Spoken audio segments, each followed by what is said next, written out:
Muy buenas tardes. Sean todos bienvenidos. Doña Soledad Puertolas, coordinadora de la mesa, participantes en el panel, público que nos acompaña, sean todos bienvenidos. Nos reúne hoy nuestro interés por el español, un idioma que nos une. Nuestro idioma es hablado en España y en América, América entendida como continente. El español ha tenido diferentes posibilidades según la situación en la que se presente.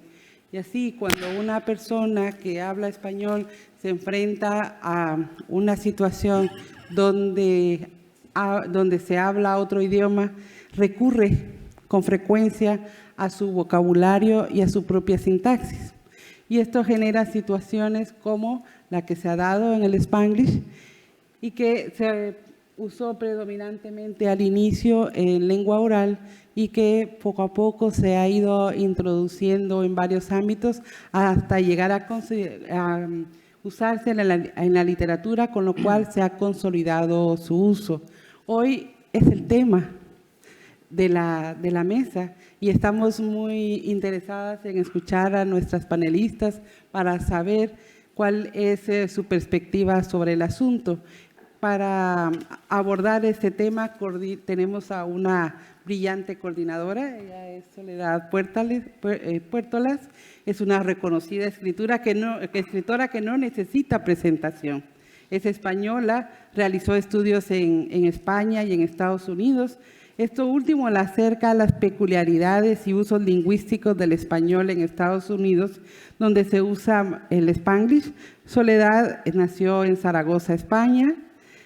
Le comentaba en uno de estos días que curiosamente en Guatemala, país del que yo vengo, también hay un lugar que se llama Zaragoza. Probablemente pues tenga alguna relación con el nombre Zaragoza en España. Soledad es miembro de la Real Academia Española desde el 2010 y si mencionara todas sus obras, pues se nos acabaría la hora del panel. Solo menciono El recorrido de los animales, El bandido doblemente amado, Una enfermedad moral y muchas, muchas otras. Los dejo en las manos de esta gran escritora. Pues muchas gracias. Bienvenidos todos a este panel que es interesantísimo. La verdad, para mí es una alegría el tener unas escritoras tan estupendas como las que me toca presentar y coordinar para que tengamos una idea de lo que es la literatura en Spanglish y que es un fenómeno que arranca ya por allá de los años 60 del siglo pasado, a raíz del movimiento chicano por los derechos civiles, que empieza a comprenderse la cantidad de personas que hablan un español con elementos del gran contacto con el inglés, ¿no? Entonces empieza con una cultura oral, más de carteles, de letreros, de grafitis, hasta que poco a poco ha ido cuajando la idea de una nueva identidad y la expresión literaria, que es lo que da a una lengua su identidad y su peso, ¿no? Es una cultura mixta, compleja, multiforme, y que en definitiva es producto de situaciones de contacto lingüístico. No es un fenómeno completamente nuevo, como seguramente también veremos con la otra ponente, la española. Hay un paralelismo con el jazz, con la música, la espontaneidad, la creatividad, el dinamismo y en definitiva nos da una oportunidad de ver cómo la identidad cultural puede ser una identidad muy plural, muy rica, muy enriquecedora y que coge elementos de las culturas que conoce y que le han servido sin que sea una sola la influencia, ¿no? Bueno, lo que es, como vemos, somos todas mujeres en este panel. Efectivamente no es casual porque las escritoras del Spanglish son muy importantes, ha sido una aportación literaria muy llamativa la de las mujeres.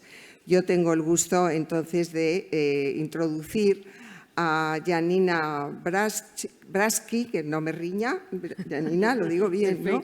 Janina, que es de Puerto Rico y que ella ya nos contará un poco su vida, pero yo solo decir que, bueno, pues que tiene unos libros muy, muy conocidos. Bueno, yo cuando comenté que iba a estar con Janina Brasky, a mi hermana que vive en Washington, me dijo, pero es que no sabes lo que es que es famosísima, es que es una mujer. Le digo, bueno, pues parece muy simpática, digo yo, porque pensamos que los famosos son bastante inasequibles.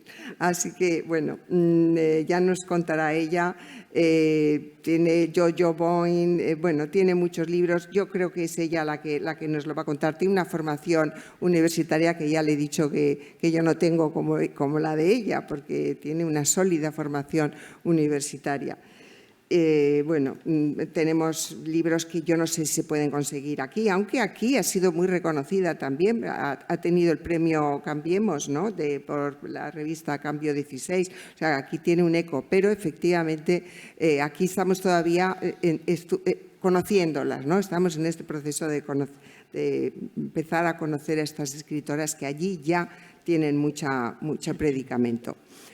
La escritora Ana Castillo es neoyorquina, pero es chicana a la vez, y en fin, ella dirá un poco todo muchísimas cosas que es: poeta, novelista, cuentista, ensayista, dramaturga. Bueno, ya contará ella porque es muy polifacética, es una mujer también con un bagaje de formación intelectual muy importante. Tuvo un libro muy impactante que fue La masacre de los soñadores. Ella ya nos irá diciendo, porque tiene muchos libros, mucha obra, es fundamentalmente poeta según entiendo cómo se define. Yo a partir de ahora también las voy a empezar a conocer. Esto ha sido para mí una aproximación y estoy encantada porque son mujeres que, por lo que he leído de ellas, bueno, pues han sido de una repercusión enorme. Así que para mí es un honor, desde luego, estar con ellas. Y la escritora española que nos acompaña, desde luego, es otra estrella del firmamento de las letras, que es María Dueñas. Yo creo que aquí en España es muy conocida. Yo creo que todos somos conscientes del gran éxito y la gran repercusión que tuvo su novela El tiempo entre costuras. Y bueno, y también es una mujer de una gran formación filológica e intelectual, ¿no? O sea que nos encontramos con mujeres de una enorme altura intelectual y formación y de una enorme creatividad y capacidad de haber conectado con el público, ¿no? Que eso son una combinación que no es tan habitual. Yo no quiero hablar mucho más porque me parece que lo importante es que las conozcamos a cada una. Entonces vamos a empezar como es muy fácil esta mesa, porque es Brasky, Castillo y Dueñas, pues tenemos B, C, D. Entonces, pues me ha parecido que esto facilitaba mucho, ¿no? la posible duda. Entonces va a empezar Janina Brasky, que creo que ha preparado algo para comentar aquí. Gracias. Cuando yo estudiaba en la Complutense en Madrid, a los 20 años, yo escuchaba a mis profesores hablar de generaciones y de movimientos, y yo no me identificaba ni con las generaciones ni con los movimientos, porque me parecía que expiraban muy pronto. Yo quería algo más, yo quería ser inmortal. Y entonces de repente descubrí lo que era un género literario.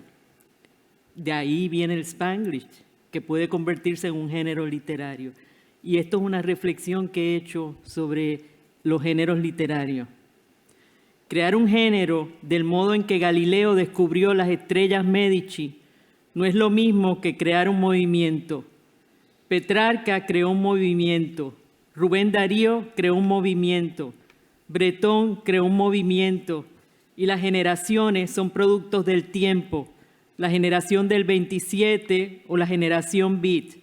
Movimientos y generaciones ejercen su poder en un momento específico de la historia, mientras que los géneros ejercen su poder como un fenómeno en el espacio. La creación de la tragedia por Esquilo es la invención de un prototipo o un modelo que ha estado en uso desde la antigüedad hasta nuestros días. Los dramaturgos aún acuden a ese modelo, igual que los diseñadores echan mano del prototipo de la silla con sus 4 patas y un asiento para sentarse por generaciones venideras. Un género nuevo no es un movimiento ni una generación con fecha de caducidad, sino un cambio de pensamiento que tiene una estructura, una localización, un territorio. Ese territorio fue la Orestiada, donde se produjo un cambio de paradigma cuando las furias aceptaron transformar las maldiciones en bendiciones. El poder de la furia es el mismo en la negación y en la afirmación, en el no de las maldiciones y en el sí de las bendiciones.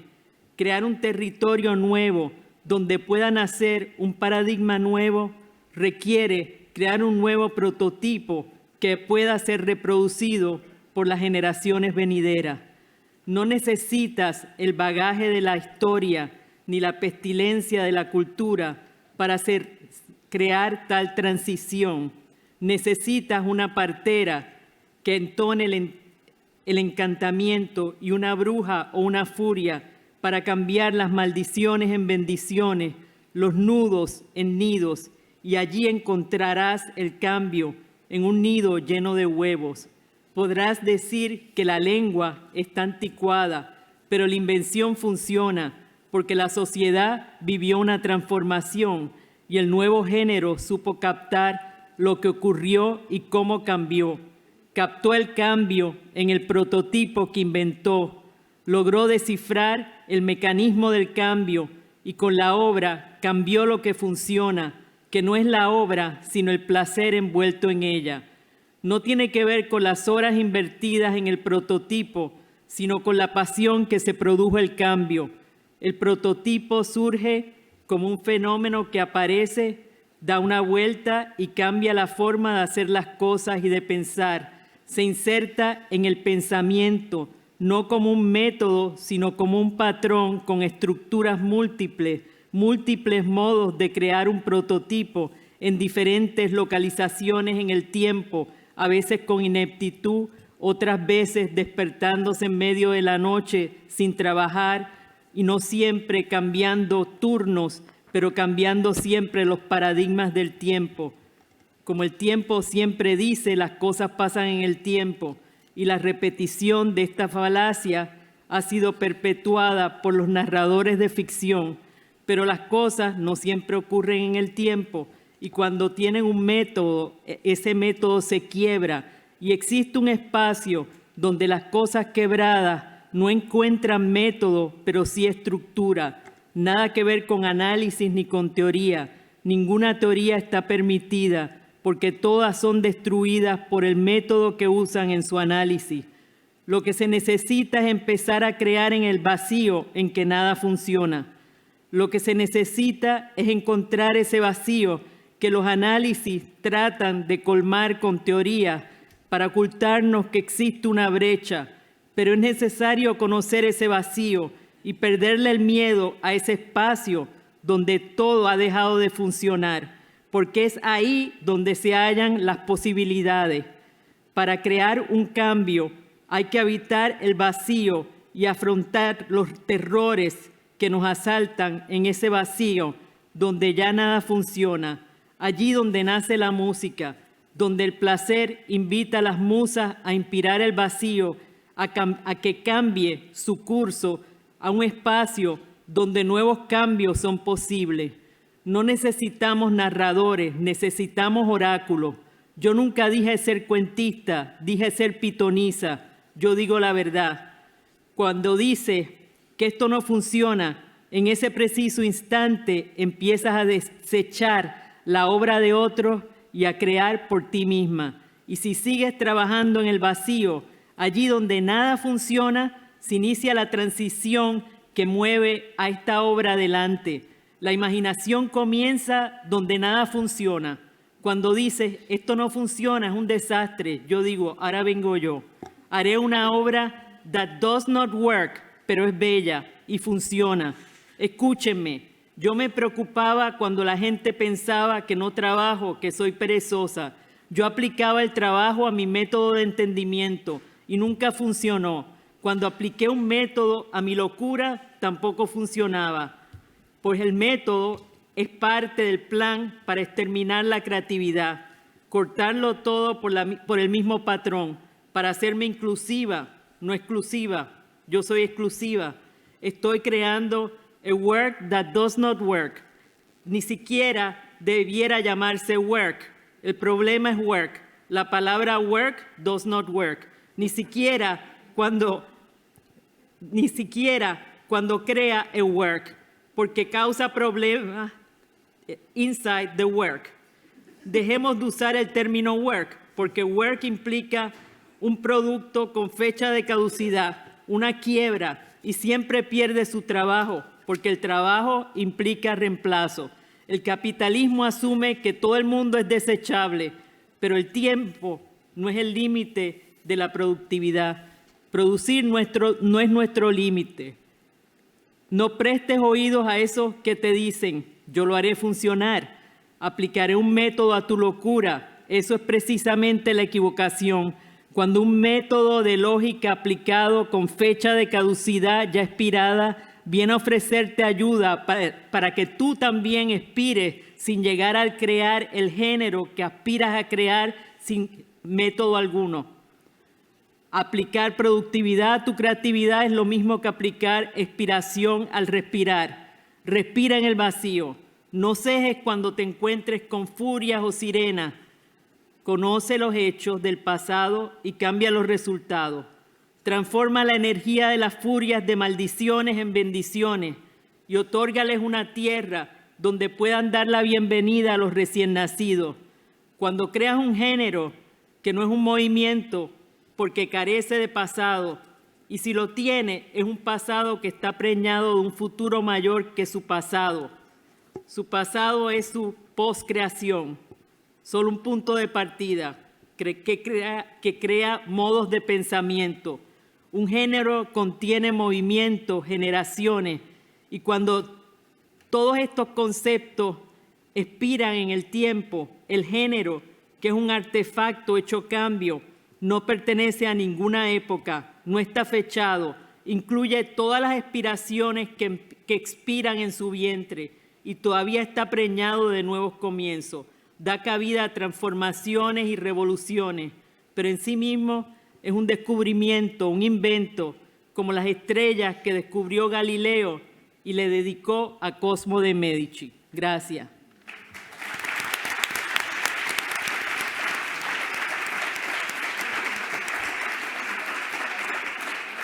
Muchas gracias, Janina, porque nos has dado como el fundamento poético del Spanglish, yo diría, ¿no? El aliento poético, lo que hay en el fondo, ¿no? de todo este movimiento, con una enorme capacidad poética que yo creo que viene en el movimiento en sí, como una reivindicación de la poesía también. Bueno, pues ahora le damos la voz a Ana Castillo, que ella es una mujer que ha preferido hablar y yo le voy a ayudar un poco a plantear un poco su experiencia personal, cómo empezaste, cómo empiezas a escribir, cómo te has planteado, cuál ha sido tu primera experiencia con tus libros publicados. Bueno, a tu manera. Gracias. Sí, yo vengo del... Buenas tardes a todos, primeramente, y gracias a Soledad y a todos los panelistas de estar aquí. Estoy muy contenta de estar aquí con ustedes. Al todo el contrario de mi amiga, muy querida, Janina, yo vengo de un movimiento, y ese movimiento se llama el movimiento chicano. No soy de Nueva York, soy de Chicago. En Nueva York tuvieron su movimiento que era el New Yorkian Movement, y sí, verdaderamente fue usando el idioma que ellos sabían, cómo se sabía hablar, así crece, se va desarrollando una literatura, lo que se llegó a ser después una literatura. En los años 60, 70 y 80 es cuando empezaron en los Estados Unidos a reconocer a las mujeres. y que no solamente que teníamos una literatura que estaba creciendo, pero también que teníamos lectoras y personas que compraban libros. Entonces, con eso nos empezaban a dar más atención. El inglés y español, en parte por mi generación, es porque en la casa se habla español y en la escuela solamente se habla inglés. El inglés que yo aprendí en Chicago Public School System, es un inglés muy básico. Estas experiencias para nosotros en Nueva York, en Chicago, en California, fue muy traumante, duro. Nuestros padres no les permitían hablar español en el trabajo, en las fábricas, en los files. Nos castigaban si hablábamos en español en el público.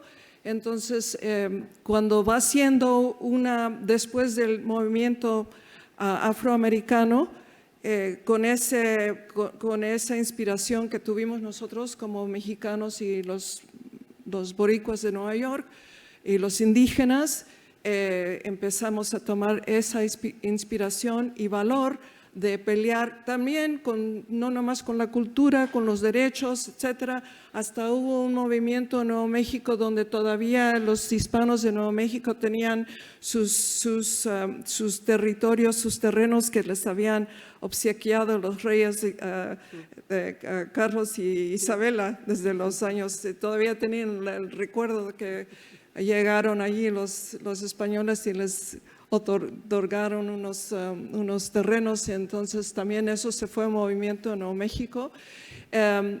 Quiero recordarles a todos, a ustedes, con mucho cariño, que el español no es nuevo en los territorios de los Estados Unidos, lo que es los Estados Unidos ahora, pero que sí ha estado allí 500 años. Nuevo México, donde yo vivo, que apenas es un estado por un poco más de 100 años, tiene siglos de tener español, y el español no es el español que puede ser que se escucha en la radio, en la televisión, es casi arcaico.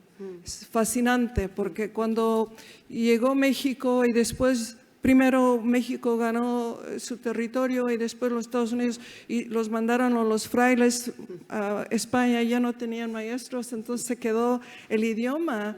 En el siglo XXI todavía se dice asina, todavía se usan palabras que no es español mal hablado, es el español que se recuerdan con mucho amor y orgullo de su cultura. La cultura mexicana también existe muy fuerte, como siempre, no porque llegaron inmigrantes este diciembre en las fronteras, tratando de entrar o buscando asilo, pero porque hemos estado allí por muchas generaciones, mucho más que estuvo allí los Estados Unidos.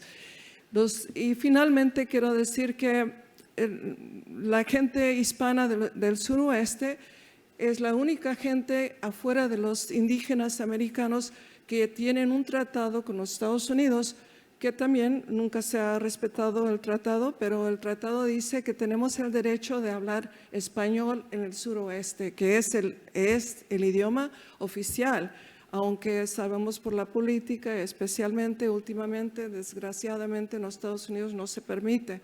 Entonces, para mí, no solamente es parte de mi vida, de mi corazón, de mi cultura, de poder hablar español a ustedes ahora, porque me costó mucho. También es un derecho, es parte de mi cultura. Me preguntaron ahora qué es mi comida favorita que como, y todos los días como frijoles y tortillas. Siempre lo he hecho. La gente se asombra porque piensan que me crié comiendo hot dogs y hamburguesas. Y eso tiene que ver mucho con el coraje y el valor de la gente que a pesar de todo lo que ha pasado por años y años y años y generaciones, seguimos orgullosamente mestizos, mexicanos, indígenas. Mi madre era indígena de México. Yo tengo mucho orgullo, aunque ella vivió una vida muy difícil, por lo que tenemos todos el reconocimiento si queremos hablar de eso. y seguimos aún con la lucha y tenemos ahora una grande, se está haciendo más grande población indígena mexicana. El segundo idioma es español. Primero si es mixteca o zapoteca o huichol. Entonces, seguimos con la migración, pero recordamos que en el 1846 hasta el 48, los Estados Unidos invadieron a México con el propósito de llevarse todo a México y querían seguir, pero allí pararon. Y mitad de lo que puede ser los Estados Unidos fue ese terreno de México y no nos hemos olvidado. Muchas Gracias. gracias. Muchas gracias.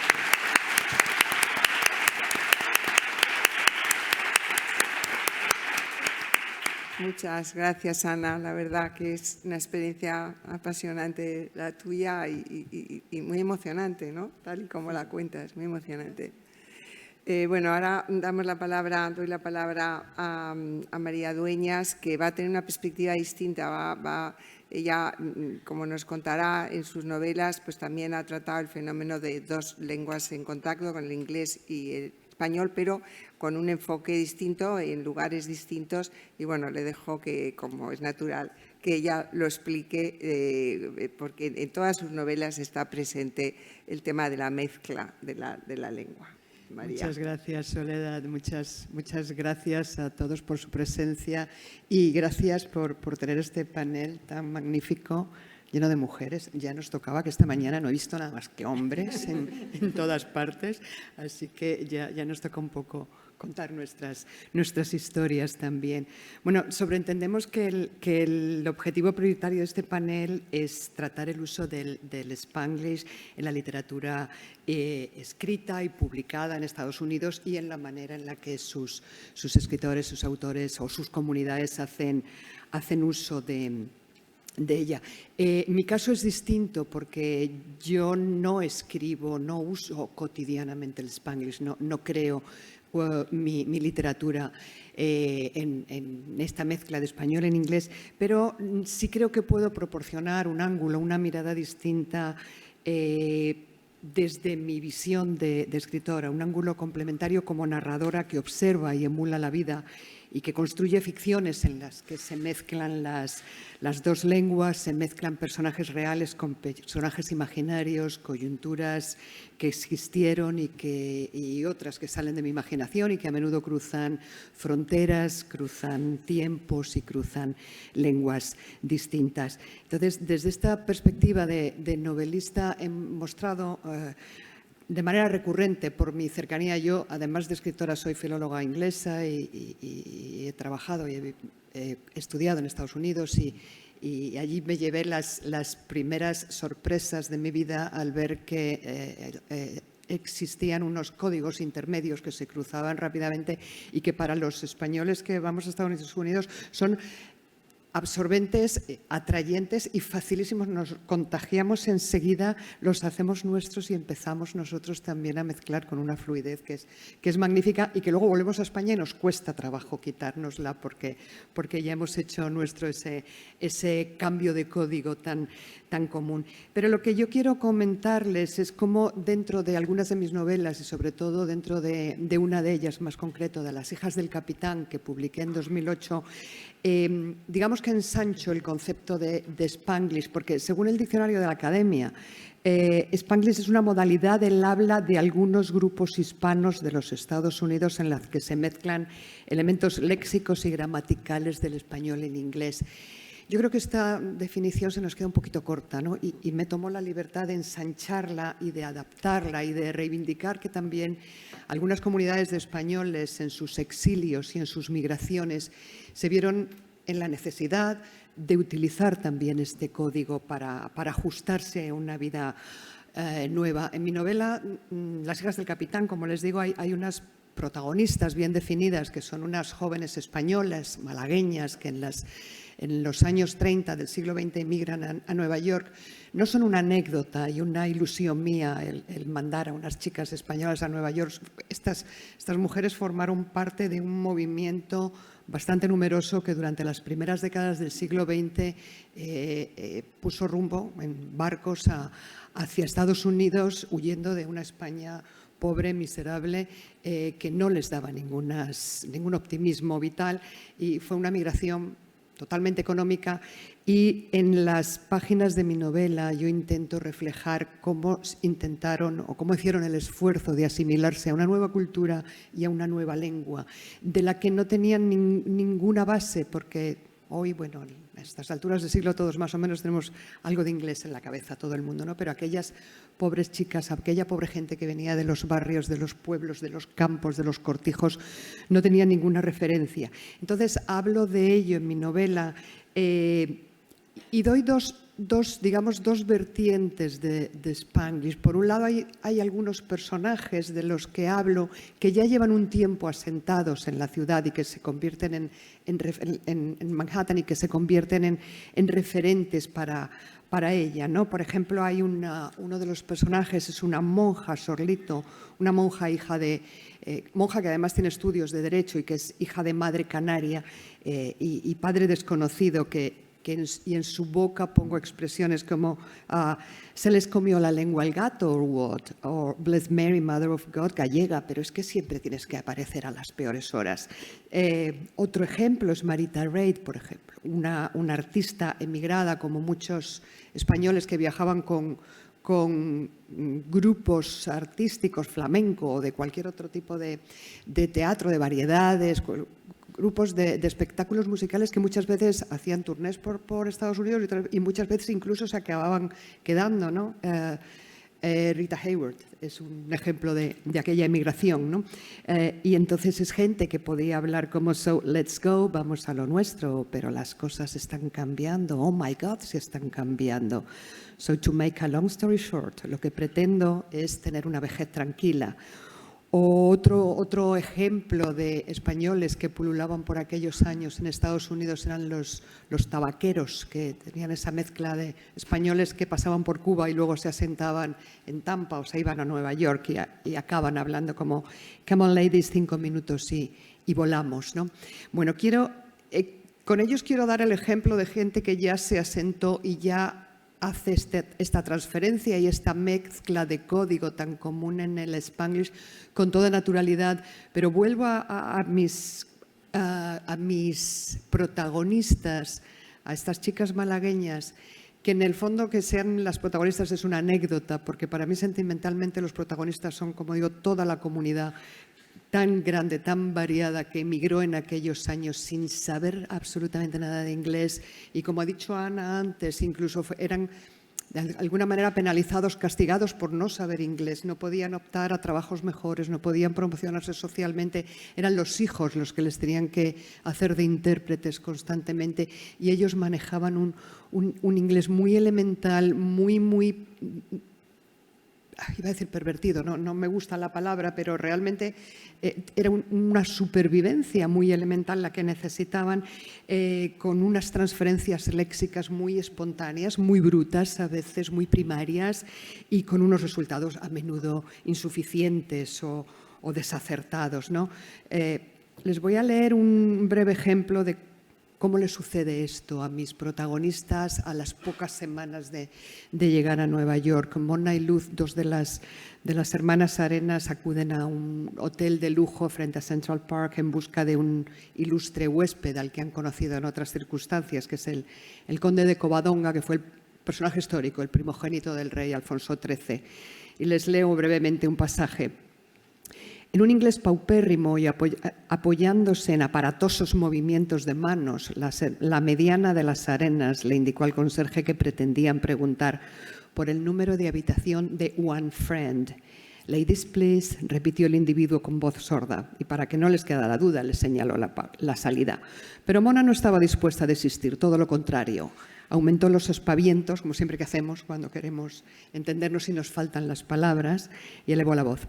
"Que venimos here Para ver a One Friend, insistió en su inglés calamitoso. La tensión crecía. Luz se sumó a la gresca en defensa de su hermana. Las explicaciones de ambas siguieron rompiendo la exquisita placidez del ambiente. One friend, gritó Mona. One conde, gritó Luz. One person very important in España is waiting for nosotras. Bueno, como imaginarán, la escena no termina bien. La sintetizo en cómo aparece en mi novela. Intimidadas por 3 tipos que les doblaban el peso y les sacaban la cabeza, apenas un minuto después estaban fuera, rabiosas, humilladas y confusas, otra vez en la puñetera calle. Es la frustración de quien quiere aprender a abrirse camino y no lo consigue. Es una forma muy primaria, como digo, de intentar generar un código distinto al tuyo, en el que usan una estructura gramatical de su español nativo y sobre ella intercalan un léxico y unas expresiones idiomáticas del inglés captadas casi al vuelo de lo que oye en el ambiente para hacerse malamente comprender. Un primitivísimo Spanglish que usan casi como un mero salvavidas y supervivencia. Bueno, más allá de las hijas del capitán, en mi literatura, en este interés mío por cruzar puentes y lenguas y traspasar fronteras, hay algunas otras referencias a contextos de convivencia del español y el inglés en los que se generan frecuentes hibridaciones. En Misión Olvido, por ejemplo, otra de mis novelas de 2012, hablo en parte, me ha ilusionado mucho, Ana, escuchar cómo tú hablas de ese orgullo de cómo el español estuvo en territorio norteamericano antes de que existieran los Estados Unidos de América como nación, ¿no? De eso hablo yo también, sobre toda la zona de las misiones de California, del Camino Real, cuando se crean los presidios, los pueblos, presidios que no eran presidios en el sentido de cárcel que tenemos ahora en español, era en otro sentido, los pueblos, las misiones, que es un asunto controvertido, pero bueno, ahí estuvieron para lo bueno y lo malo y dejaron una toponimia y dejaron un número enorme de palabras. Hablo también en mis novelas de los exiliados españoles que después de la Guerra Civil fueron acogidos con enorme generosidad por universidades norteamericanas y nutrieron el hispanismo académico en su sentido más extenso. Y desde la perspectiva de España, desde este lado nuestro, donde también hay hibridaciones y hay cruces entre el inglés y el español, no entran dentro del Spanglish, como lo entendemos conceptualmente en el sentido más estricto, pero sí que tenemos multitud de cruces y de mezcla de las dos lenguas. Por ejemplo, hablo en Misión Olvido también de las bases militares que se crearon en la España de los años 50. Algunas todavía siguen en activo. Aquí al lado de Cádiz está la base de Rota, donde se dan pequeños o más o menos casos de una especie de Spanglish durante muchos años. Yo no sé si sigue estando, pero ha estado durante tiempo. Había una pintada, una especie de graffiti en la entrada de Rota escrita por mano española. Claro está, que las bases militares, con toda la controversia que no tengo que explicarles en qué consiste, pues como les digo, había una pintada muy sarcástica que decía "Welcome to Rota, give me pan and tell me tonto". Pero al final viene a mezclar las dos cosas y que es lo que quiere cada uno. Dame pan y dime tonto, tráeme dinero, base americana, y luego ya tú me dices lo que quieres, ¿no? Bueno, y desde esta pequeña licencia que me he autoconcedido para expandir el ámbito conceptual y geográfico del Spanglish, de forma muy breve les doy unas cuantas pinceladas y con esto termino, de otras maneras en las que formatos distintos de mezcla de inglés y español están entre mis páginas. Hablo en El tiempo entre costuras, por ejemplo, del idiolecto propio que se genera con los ingleses cuando se asientan en España durante la Segunda Guerra Mundial, que hacen unas pequeñas colonias que necesariamente tienen que convivir con el español y van mezclando. Hablo en mi novela La templanza, que tiene mucho que ver con esta zona de Cádiz, con Jerez sobre todo. Hablo la tradicional presencia británica en la zona de Jerez por el comercio de vinos, por las bodegas, un universo en el que constantemente se utilizaban calcos, préstamos del inglés, que en ocasiones llevaban incluso a construir una especie de variedad de Spanglish, una especie de jerga especializada con léxico propio para referirse a todo el mundo del vino y su creación y su exportación. Y finalmente no puedo resistirme a hacer una mención a una muy particular modalidad de Spanglish que tenemos aquí al lado en Gibraltar y en toda la zona, que no es Spanglish, es llanito, pero que es una estructura muy parecida. Es una mezcla, en vez de ser de inglés americano con español de distintas comunidades latinas, ya sea mexicano, ya sea de Puerto Rico, ya sea del resto de las comunidades hablantes de español que están en Estados Unidos. Aquí es el dialecto andaluz lo que se mezcla con el inglés británico para este llanito que también se quejan de que está desapareciendo, de que se está comiendo el inglés a la variante por la la sistemática, digamos, sobre abuso de los ingleses, del inglés sobre el español. Termino con esto. Simplemente quiero incidir en que así nos comunicamos, así somos los humanos. No se puede poner, es un refrán un poco castizo, pero no se puede poner puertas al campo. La realidad es que convivimos, necesitamos comunicarnos, necesitamos sobrevivir y hay quien necesita mantener su identidad y hay quien la adopta por cuestiones meramente voluntarias. Todas son respetables, así que time to say goodbye. Muchas gracias. Pues muchas gracias, María. Yo creo que sí, por favor. Vemos que efectivamente la lengua española siempre está en contacto con otras lenguas y esa es la riqueza que tiene la comunicación humana, ¿no? Que coge de todas las lenguas.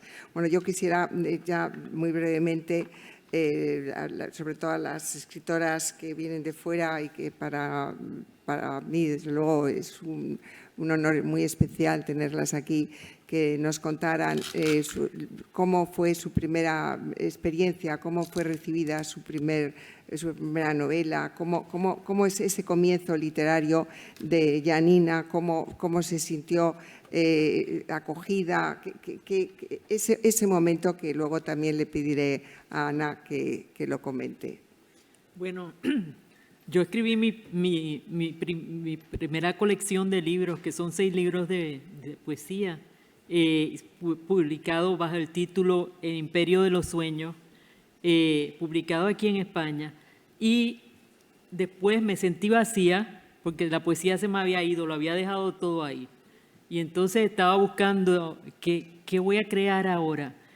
Y un día, tomando un avión de Italia a Nueva York, cuando el avión bajaba, yo escribía en inglés. Cuando el avión subía, escribía en español. Y entonces estaba así en un sube y baja del español al inglés. Y era un insulto porque ya no encontraba la identidad ni en el español ni en el inglés. Estaba buscando algo nuevo en mi vida. Y entonces, y ya me había quedado sin poesía porque había acabado El Imperio de los Sueños y estaba buscando un nuevo género literario, una nueva forma de crear. Y no me encontraba en mí misma como me ha pasado tantas veces en la vida. Y entonces, y por eso escogí la literatura. Porque en la literatura yo podía cambiar continuamente de novelista a dramaturga, a poeta, y entonces mis identidades eran fluidas ahí y podía convertirme en otra cosa. Por eso lo escogí. Pero de todas formas, haciendo en ese sub y baja del español al inglés, cuando aterricé en Nueva York, una amiga mía que está aquí, Tess O'Dwyer, me dijo, este es tu próximo libro, Spanglish. Es fabuloso lo que hiciste. Un insulto a las 2 lenguas. Y eso mismo fue lo que me surgió en Yo-Yo Boing, que no es un insulto a las 2 lenguas, sino una forma de buscar mi identidad en un nuevo país en que no encontraba ni la chicha ni la limonada, ni fu ni fa. No me encontraba en el wishy, que es el español, el wishy-washy, que es el Estado Libre Asociado de Puerto Rico, que es un Estado Libre Asociado que no es ni fu ni fa, no es ni inglés ni español, quiero decir, es una colonia de Estados Unidos. Y entonces el WASHI, que es la estadidad, o que sería el eliminar por completo nuestra identidad, que es español, que es hispana, digamos, nuestra identidad que es hispana.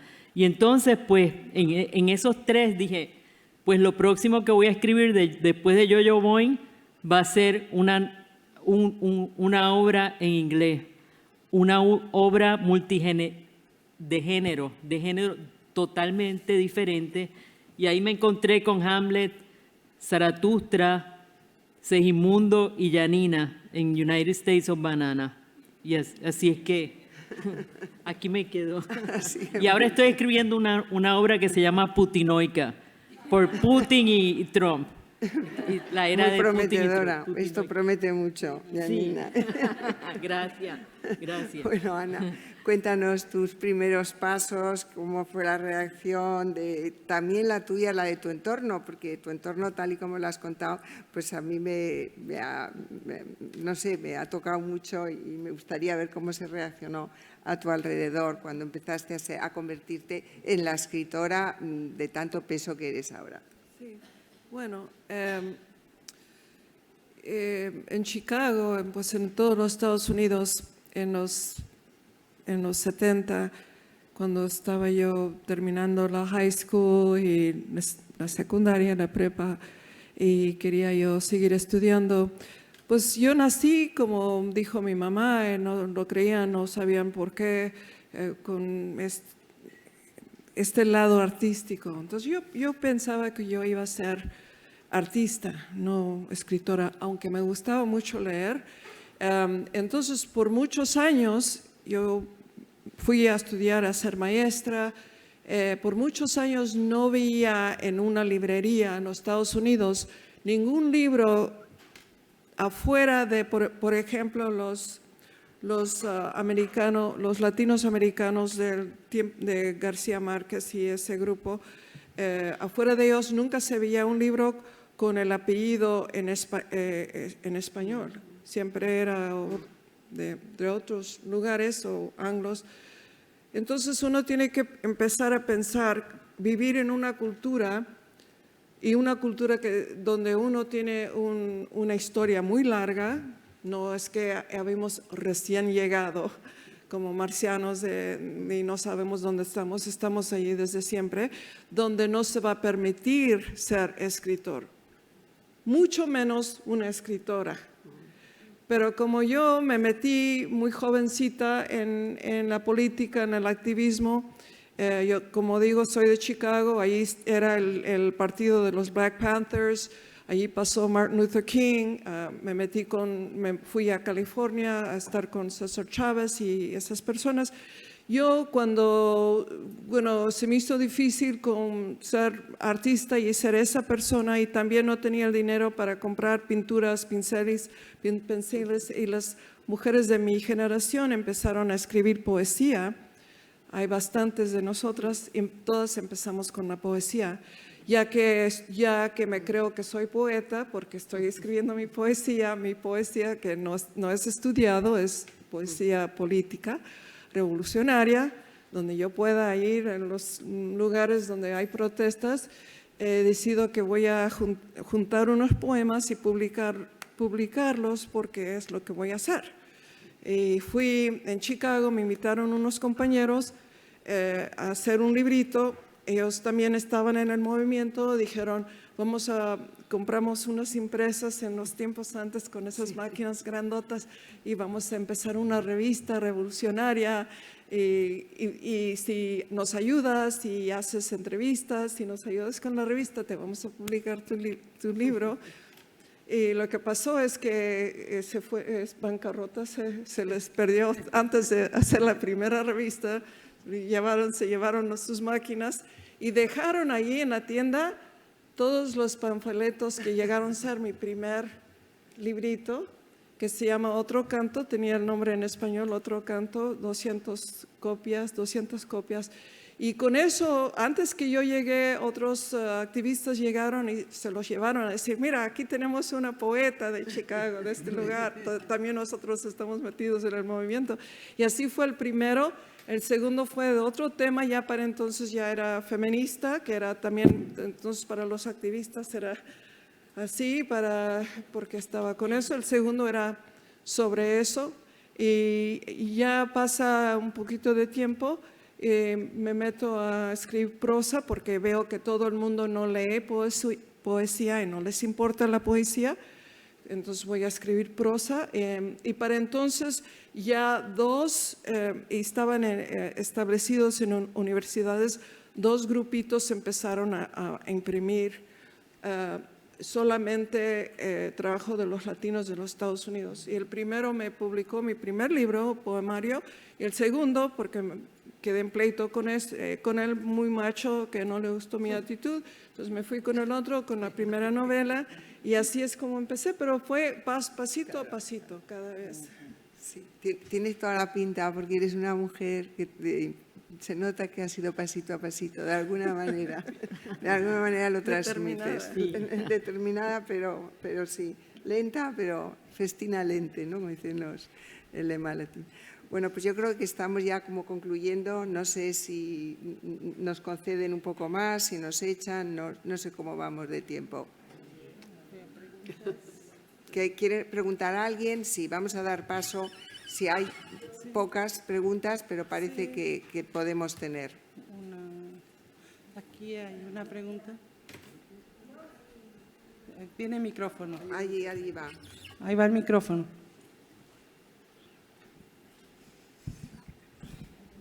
¿Encendido? Sí, que en la otra no estaba. Bueno, yo no es pregunta, simplemente era hacer un pequeño inciso sobre lo que han comentado María, sobre el tema del llanito, de la zona de Jerez, que aquí en Cádiz precisamente tenemos 2 expresiones relacionadas sobre todo con el puerto, que yo sé creo que la conocéis ya, pero bueno, por hacer este pequeño inciso, ya que estamos en Cádiz, de comentar estar al liquindoy y ser un watching night. Entonces, yo creo que la mayoría de la gente sabe el significado, pero bueno, en este caso sabéis que Watching Night viene de What's Your Name, que eran estos guías turísticos improvisados que venían con los barcos y le enseñaban todo. Entonces, pues no tenían no tenían demasiado interés, por eso ser un Watching Night es ser una persona de poco interés, ¿no? Y luego estar al liquindoy es estar look and do it, o sea, estate atento a lo que habéis hecho. Entonces, pues era simplemente ese pequeño inciso, porque ya que estamos en Cádiz, ya que estamos con la hibridación del inglés y del spanglish, pues quería hacer ese pequeño, que no es exactamente spanglish, sino es más bien una adaptación a esa adaptación como los personajes de María Dueñas en Las hijas del capitán, ¿no? Que se tenían que adaptar un poco a lo que había. Sí. Nada, simplemente era eso. Es muy gracioso. Sí. Ay, ¿soy yo la que suena? No te por permitirme una pequeña broma, ya que estamos a punto de terminar, estás hablando de influencias del inglés en el español, pero a mí me ha contado una amiga gaditana, profesora de universidad, algo que ella ha oído aquí en Cádiz, y es un fenómeno al contrario. Es cómo el español ha influido en el inglés, con una palabra muy elemental. Todos sabemos cómo se dice en inglés ducha, ¿verdad? ¿Cómo se dice en inglés ducha? Shower. Bueno, pues eso dicen que viene del gaditano, de cuando vino el duque de Wellington con sus tropas. ¿Soy yo? No, Yo creo ¿Qué que es? no te preocupes, no eres tú. No toco. que no lo toques. ¿A que no lo toco? Perdón.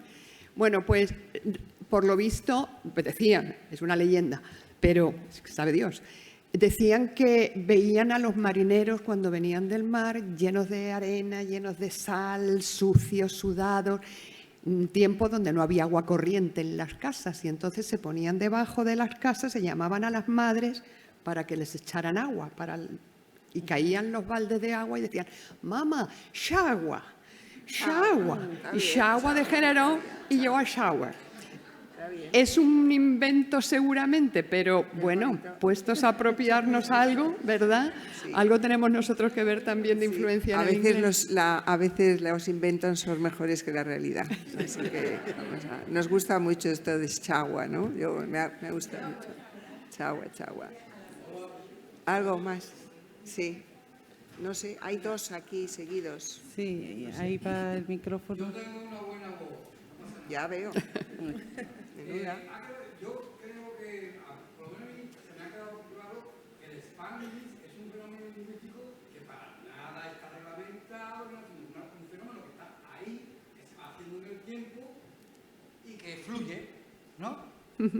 Simplemente. Es eso, ¿no? A ver, contestar vosotras. Es un estado de transición.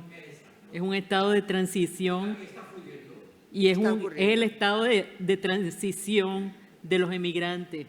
Los emigrantes Spanglish.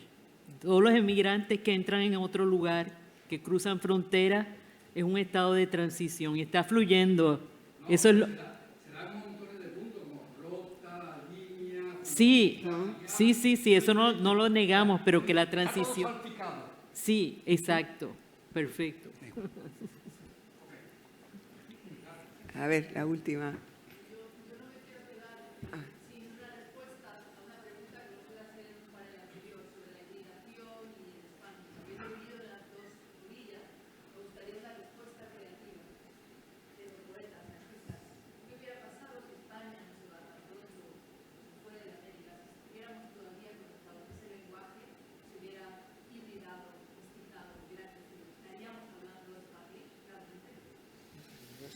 Definitivamente.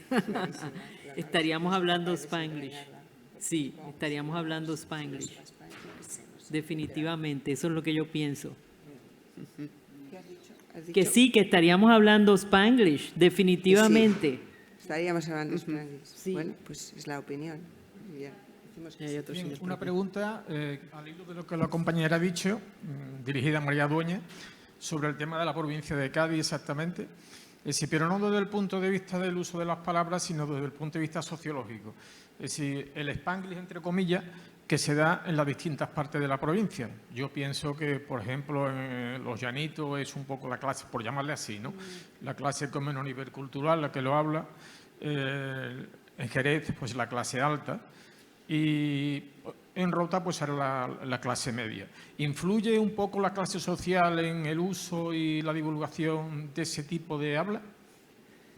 Bueno, yo creo que indudablemente, y lo ha comentado Ana en su propia experiencia, se suele dar más cuando hay un primer sustrato que no domina la lengua en la que está instalado, sea por emigración, sea por exilio o sea como por expatriados por cualquier sitio. Por invasión, exactamente, o por invasión total, lo que totalmente, dicen los ¿no? chicanos y mexicanos es que no cruzamos la frontera nos cruzó a nosotros.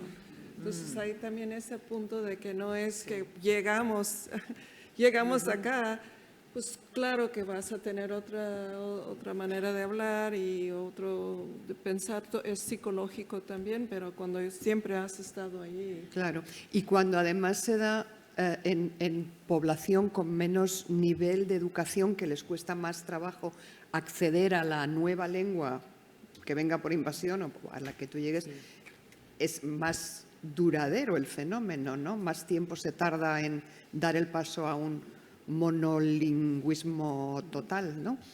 Se puede decir, y igualmente depende en tu edad, si lo vas aprendiendo ya como persona grande o chica, también hay mucha trauma, como mucha gente lo ve cuando va a estudiar, porque un idioma no es como matemática, que es 1 por 1 es 2, es parte de la cultura, es psicológico, entonces también cuando vas, depende en la edad que tienes y tu experiencia, cómo llegas, cómo te lo vas asimilando, yo digo.